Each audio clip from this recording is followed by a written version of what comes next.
Bonjour à tous, je me présente, je suis Mohamed Bouljehan, enseignant de français au collège Ternata, à la direction provinciale du Zagora. Aujourd'hui, je suis très content et ravi d'être avec vous pour vous présenter un cours de soutien et de consolidation qui va porter sur la séquence 5 qui est intitulée « La fin du Neuvaine ».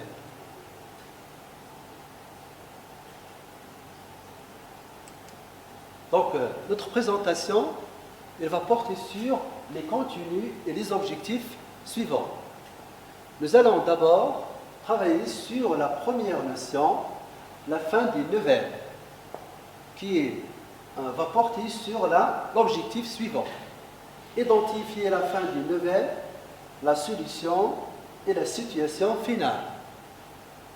Ensuite, on va passer pour voir la concision se forme de l'objectif suivant, utiliser une concision. Et enfin, on va essayer de voir, exprimer son point de vue, c'est-à-dire on va essayer d'atteindre l'objectif, donner son avis, exprimer son opinion. Donc, maintenant, on va essayer de voir quelques fiches de soutien qui portent sur les objectifs déjà annoncés.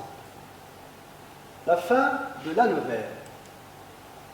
Comme c'était déjà étudié dans le schéma narratif de la nouvelle, comme un récit qui est simple et court, nous avons déjà étudié la situation initiale, l'élément perturbateur, les événements, et bien sûr, on va passer aujourd'hui aux dernières étapes, c'est-à-dire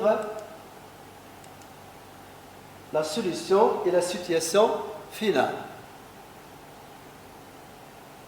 Donc, prenons ce texte comme support.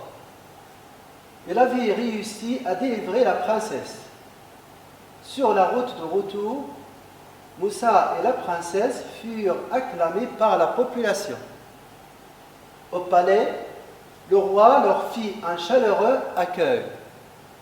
Il ordonna qu'on organisait une grande fête en leur honneur. Il dit à Moussa qu'il voulait marier sa fille à un homme comme lui, courageux et capable de la protéger. Moussa accepta avec empressement. Il vécut heureux aux côtés de la belle princesse. Alors, comme vous voyez ici, il s'agit d'un texte qui porte sur la situation finale où, bien sûr, il y a la solution. On va essayer d'analyser ce petit texte et relever quelques caractéristiques qui, bien sûr, caractérisent la situation finale de la nouvelle comme histoire et comme un récit qui est simple et court. Donc, comme vous voyez au début de ce support, il avait réussi à délivrer la princesse. Donc, on peut dire que c'est un événement déclencheur. Ensuite, vous voyez les actions dans ce petit texte, ils sont en quelque sorte rapides et il y a une certaine vitesse qui caractérise ces actions. Mais en même temps, comme vous voyez, il y a ce qu'on appelle un retour à l'état d'équilibre. Après la conquête de Moussa, qui arrive enfin à délivrer la princesse, il y a donc un certain retour à l'état d'équilibre, c'est-à-dire à la situation initiale. Donc, les verbes ils sont soulignés ici, ils sont conjugués au passé simple, et vous voyez, les phrases, ils sont courtes. Donc, d'une manière, grosso modo, ici, on a un certain nombre de caractéristiques qui caractérisent la situation finale de l'histoire, de la nouvelle, comme on a dit, donc, un récit qui est simple et court. Donc, l'événement déclencheur, retour à l'état d'équilibre, les actions qui sont accélérées et des verbes qui sont conjugués au passé simple, et les phrases verbales courtes, et bien sûr, la fin, elle est heureuse. Donc, vous voyez ici la fin de la nouvelle on a un retour à un calme, à une stabilité. Maintenant, on va passer à la deuxième notion, c'est-à-dire à notre objectif qui porte sur la concision. Alors, prenons ensemble avec moi cette phrase. Bien qu'Amal soit fatigué, il continue à travailler. Bien que Kamal soit fatigué, il continue à travailler. Comme vous voyez, il s'agit d'une phrase qui est composée de deux propositions. La proposition A, qui est subordonnée, et la proposition B, qui est principale. Donc, on parle ici donc automatiquement d'une phrase qui est complexe. Bon. Faites attention ici pour les verbes dans les deux propositions, soit le verbe de la principale et le verbe de la subordonnée. Donc, ils sont donc deux verbes qui sont conjugués. Ici, vous avez le verbe être et le verbe continuer. Les deux propositions, elles sont reliées par subordination. Donc, et on va essayer de se poser la question, quel est le moyen utilisé entre les deux propositions pour lier cette relation de subordination? Bien sûr, le moyen, c'est bien que plus le verbe du subjonctif. Donc, à partir de ces données-là, on parle de la subordonnée circonstancielle de la concision. Donc, quelle relation entre les deux? C'est-à-dire relation entre la proposition A et la proposition B. Donc, la réponse, c'est que la proposition A n'empêche pas la réalisation de l'action B. Donc, on dit donc que la proposition concisive introduit une idée d'opposition dans la réalisation du but, mais n'empêche pas l'action de se réaliser.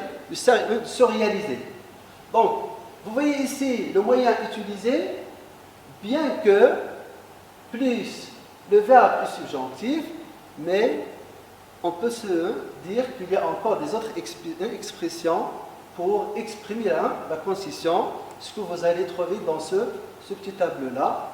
Vous avez la préposition malgré plus le nom, conjonction de coordination, on a mais, conjonction de subordination, bien que, quoique, plus le subjonctif, mais ici, plus l'indicatif.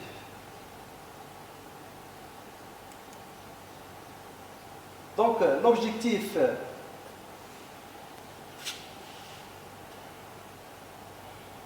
pour notre objectif suivant, on a exprimé une opinion. On peut dire ici exprimer son point de vue. Prenons cet énoncé qui est affiché devant vous. Cette personne me paraît bizarre car elle n'a pas respecté les règles de circulation. Je répète, cette personne me paraît bizarre car elle n'a pas respecté les règles de circulation. On a, comme vous voyez dans cet énoncé, une personne qui parle. C'est ce qu'on appelle en français aussi un locuteur. Donc, on peut se poser la question, qu'est-ce qu'il fait, ce locuteur? Son locuteur formule son opinion vis-à-vis d'une personne qui n'a pas respecté les règles de circulation. Vous voyez donc une personne qui parle, c'est ce qu'on appelle un locuteur. Il parle à propos d'une autre personne. Donc, cette personne sur laquelle elle parle, donc, il n'a pas respecté les règles de circulation. Donc, on dit que le locuteur formule son opinion vis-à-vis d'une personne qui n'a pas respecté les règles de circulation. Donc, on formule notre point de vue. On peut donner notre opinion, comme ici, sur des personnes, ou bien au sujet d'un fait. Ou bien, on peut formuler notre point de vue au sujet d'un objet. Et enfin, on peut formuler notre point de vue par rapport à une idée. Et comme vous voyez ici, là, cet objectif-là, qui porte sur l'opinion, exprimer son point de vue, il constitue, parmi les questions, et surtout la question 6, précisément la question 6, dans la réaction de l'examen régional. Donc, les moyens pour formuler une opinion, ou bien les moyens pour donner ce qu'on appelle des points de vue. Vous voyez ici, je pense que, je crois que, j'estime que, je trouve que, c'est ce qu'on appelle les verbes d'opinion. Je pense, c'est le verbe penser. Je crois, c'est le verbe croire. J'estime, c'est le verbe estimer. Je trouve, c'est le verbe trouver, ce qu'on appelle les verbes d'opinion. Mais on peut aussi utiliser les expressions, par exemple, à mon avis, d'après moi, selon moi, j'ai l'impression que. Alors, quand on formule une opinion, ou bien quand on donne notre avis, on peut donc être d'accord ou bien désaccord. Pour être d'accord, on peut dire absolument, je suis d'accord, tu as bien raison. C'est-à-dire ici on porte un jugement qui est favorable ou bien on est positif devant des personnes ou bien devant un sujet ou bien devant un sujet d'un objet ou bien par rapport à une idée. Mais je peux donc être désaccord. Alors je peux dire je ne suis pas d'accord. Je ne partage pas ton avis. Alors maintenant on va essayer de voir ensemble un certain nombre de textes qui peuvent nous rendre comme un quiz de révision. Alors, vous avez ici la première chose qui porte sur la situation finale. Vous avez un certain nombre de caractéristiques qu'on va classer dans le tableau suivant. Vous avez la première colonne, les caractéristiques qui correspondent à la situation à la fin du neuvaire. La deuxième colonne, les caractéristiques qui ne correspondent pas à la fin du neuvaire.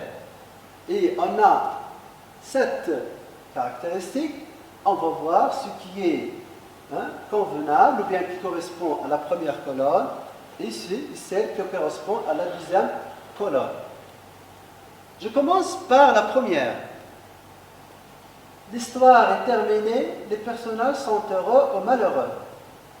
Deuxième, on apprend qui est le personnage principal, les circonstances, c'est-à-dire le lieu et l'époque, la situation des personnages.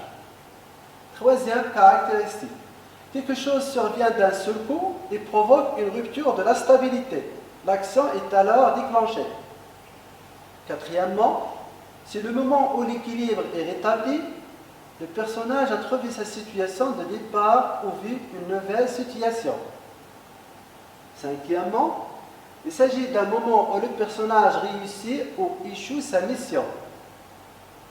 Sixième caractéristique, c'est l'étape qui clôt le récit.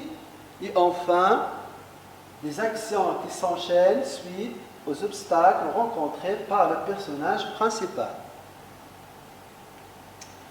On va commencer par la première caractéristique. L'histoire est terminée, les personnages sont heureux ou malheureux. Alors, est-ce qu'il correspond à la fin du neuvaire ou bien est-ce qu'il ne correspond pas à la fin du neuvaire?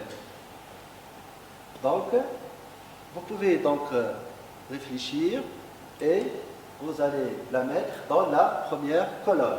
L'histoire est terminée, les personnages sont heureux ou malheureux. Donc bien sûr, ici, vous voyez que l'histoire est terminée, c'est la fin de la nouvelle. On a le retour à une stabilité.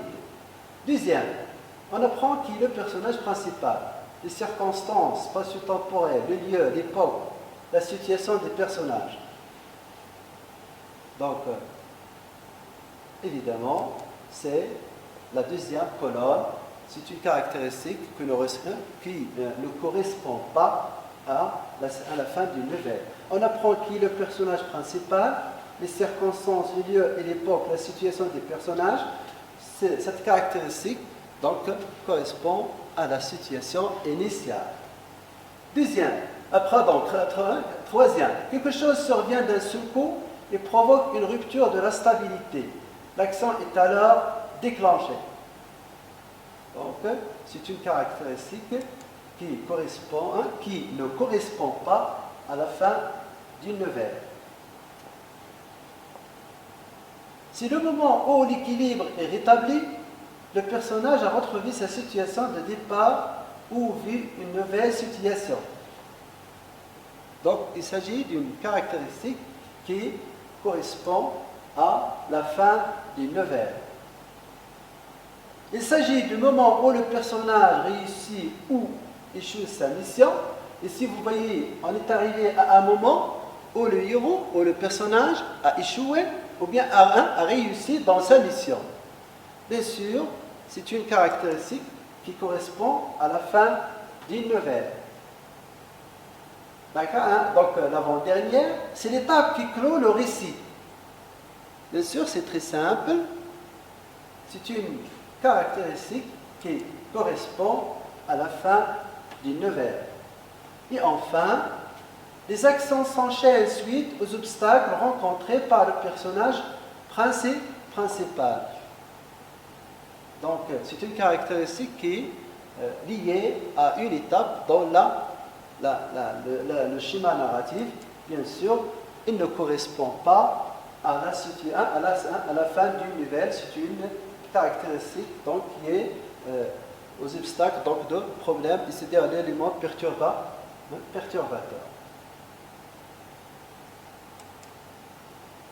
Maintenant, on va passer pour voir un certain nombre des tests, des exercices qui portent sur la langue. Et vous voyez ici, parmi les propositions suivantes, lesquelles contiennent les verbes correctement conjugués. Vous voyez ici 4 phrases complexes.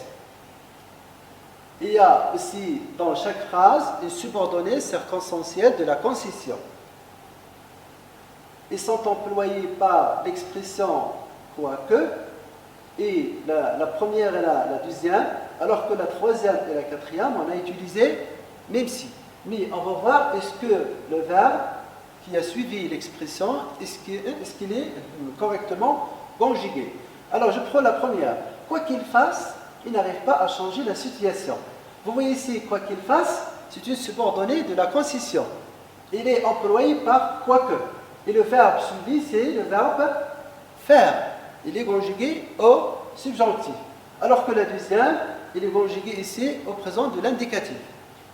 Même s'il pleut, donc même si aussi c'est une expression de concession, mais le verbe qui est employé ici, c'est le verbe pleuvoir, il est conjugué au subjonctif, mais ici, il est conjugué au présent de l'indicatif. Et on va donc détecter la forme ou bien le verbe qui est bien conjugué.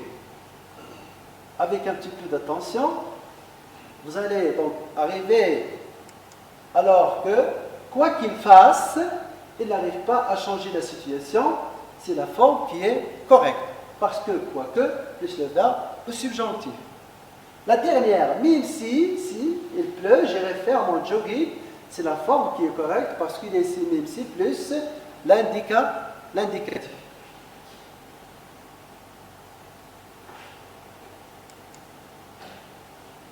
Ensuite, parmi les propositions suivantes, laquelle contient un mot mal orthographié. Alors, vous avez ici quoique très solide, la qualité du substitut ne résiste pas à l'humidité. Quoique très solide, la qualité du substitut ne résiste pas à l'humidité. Vous voyez ici deux mots qui sont employés, mais on va essayer de relever la forme qui est correcte et bien qui est mal orthographiée. Donc ici, vous avez quoique, expression de concession, et quoique, c'est un adverbe. Donc, vous voyez, c'est la première proposition. Quoique très solide, la qualité du site ici ne résiste pas à l'humidité. Comme vous voyez ici, quoique, c'est une expression de concession plus le verbe au subjonctif.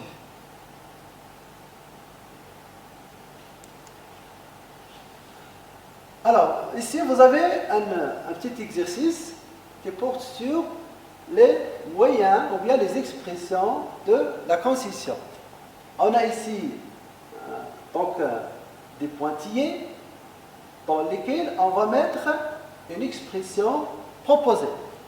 Alors, nous habitons loin de collège, nous n'arrivons jamais en retard. Vous voyez ici le verbe habiter, il est conjugué au présent de l'indicatif. Et bien que plus le subjonctif, malgré plus le nom, même si plus l'indicatif, si plus un adjectif plus que plus le subjonctif. Donc, après une petite attention, vous allez voir, vous allez mettre même si. Même si nous habitons loin de collège, nous n'arrivons jamais en retard, même si plus le verbe au présent de l'indicatif. Il s'agit ici d'une subordonnée concessive.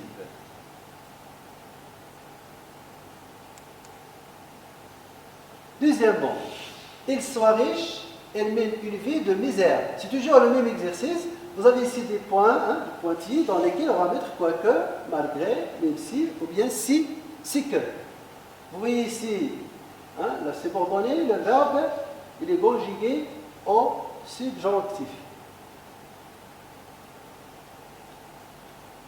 Donc, la réponse, quoi qu'il soit riche, il mène une vie de misère. Donc, quoique, plus le verbe au subjonctif.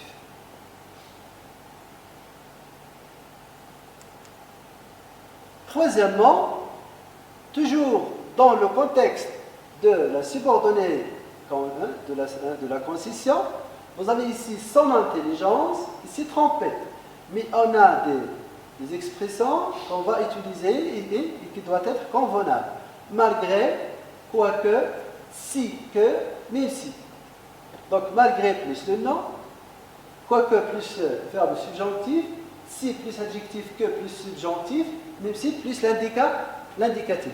Alors vous faites attention, vous avez ici son intelligence, c'est un nom. Donc on va mettre malgré son intelligence et s'est trompé. Malgré, c'est une préposition, donc plus le nom. Quatrièmement, vous avez ici deux éléments qu'on va mettre. Vous avez ici l'adjectif, toujours c'est une phrase subordonnée concessive, mais vous avez ici malgré, même si que, bien que. Donc, on va dire, c'est gentil qu'il soit riche, il ne me plaît pas. Si plus l'adjectif, mais que plus le verbe au subjonctif.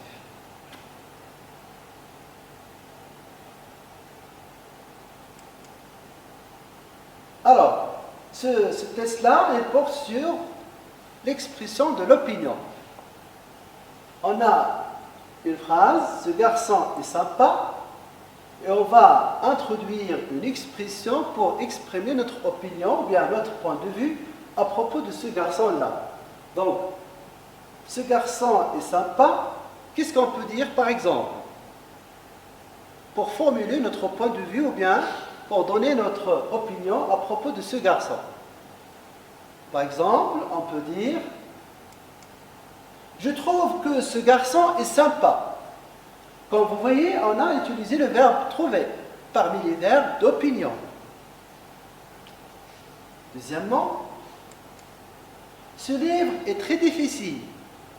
Toujours, on peut porter un jugement ou bien on peut donner notre point de vue à propos de ce livre-là. D'abord, qui est ici jugé, il est difficile. Mais on va utiliser une expression. Qu'est-ce qu'on peut dire par exemple? Utiliser un verbe d'opinion ou bien une expression. On peut dire par exemple, j'ai l'impression que ce livre est très difficile. Ici on a utilisé le verbe d'opinion, ici on a utilisé une expression pour nous exprimer notre point de vue. Troisièmement, ce stagiaire est compétent. Vous voyez ici une phrase dans laquelle on va introduire une expression pour exprimer notre opinion. On peut dire par exemple, à mon avis, ce stagiaire est compétent. Voilà, vous avez ici donc un petit tableau dans lequel on fait une auto-évaluation, c'est-à-dire des objectifs déjà travaillés. Donc, je m'évalue.